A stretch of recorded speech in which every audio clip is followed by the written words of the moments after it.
ఆదికాండంలో అవ్వను మోసం చేసినట్టు ఎన్నో అన్య ఆచారాలకు, పండుగలకు, వేడుకలకు అలవాటు పడ్డ రోమన్ సామ్రాజ్యాన్ని వాడుకొని సంఘాన్ని పాడు చేయడానికి బయలుదేరాడు. అన్యులను యేసుక్రీస్తు వైపు తిప్పవచ్చు అనే ఆలోచనతో తిరిగి బబులోను మూలాలను సంఘంలో విస్తరింపజేసి ఆడంబరాలకు, అన్య ఆచారాలకు తావిచ్చింది ఈ రోమన్ సామ్రాజ్యం.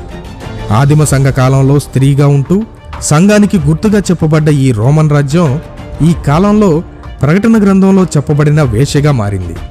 వేశ్య అంటే వ్యభిచరించేది, తన భర్తతో సంబంధం కాకుండా వేరే వ్యక్తితో సంబంధం కలిగినది. దేవుడు సంఘానికి భర్త. దేవుని మాటను వదిలివేసి అపవాదితో సంబంధం పెట్టుకుని ప్రపంచాన్ని మోసం చేస్తున్న మహాబబులోను త్వరలో కూలిపోబోతుంది. ఆ మహాబబులోను ఎవరో ఇప్పటికే మీకు అర్థమై ఉంటుంది. ఈ కాన్స్టంటైన్ కూడా క్రైస్తవుడుగా మారినప్పటికీ సూర్యదేవతను పూజించేవాడు. అతనిని అపోల్లో అని పిలిచేవారు. ఈ అపోల్లో గ్రీకు సంస్కృతిలో కాంతిదేవత.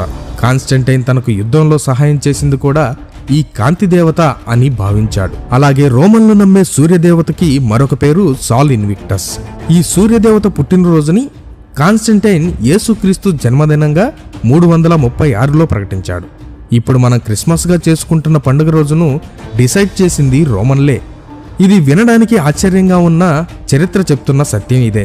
ఒక అన్యదేవత పుట్టినరోజును లోకరక్షకుడైన యేసుక్రీస్తు పుట్టినరోజుగా మార్చడానికి రోమన్ల దగ్గర లేదా ఆ కాన్స్టంటైన్ దగ్గర బలమైన కారణం ఉంది అని చరిత్రకారులు అంటారు.